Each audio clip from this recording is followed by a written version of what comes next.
Enfin, moi, je trouve que c'est pas vraiment juste parce qu'en fait, il s'est exprimé en disant qu'il se sentait Charlie Coulibaly et on l'a mis en prison juste après. Or que le message qui aurait dû se faire passer, c'était on pouvait s'exprimer.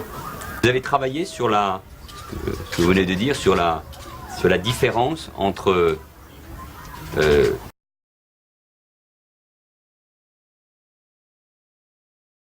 la liberté d'expression, c'est-à-dire la possibilité de critiquer le Premier ministre, la ministre de l'Éducation, de la principale, pas trop, non mais de pouvoir dire ce qu'on pense.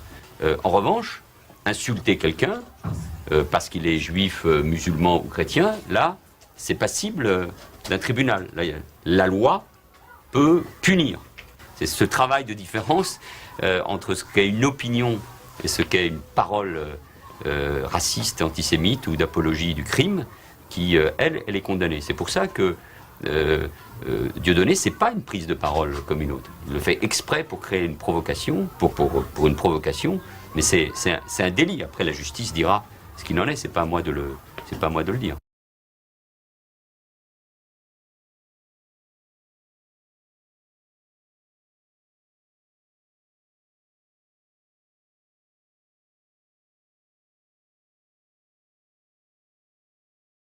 Quel affront que de voir un récidiviste de la haine tenir son spectacle dans des salles bondées au moment même où samedi soir, la nation, porte de Vincennes, se recueillait.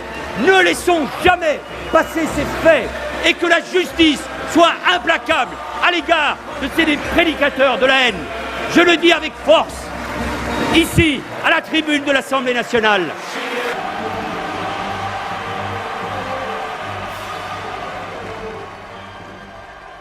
Ainsi s'éteint la liberté, sous une pluie d'applaudissements. Et il y a une liberté totale d'expression, tant mieux. La limite c'est Dieudonné, la limite c'est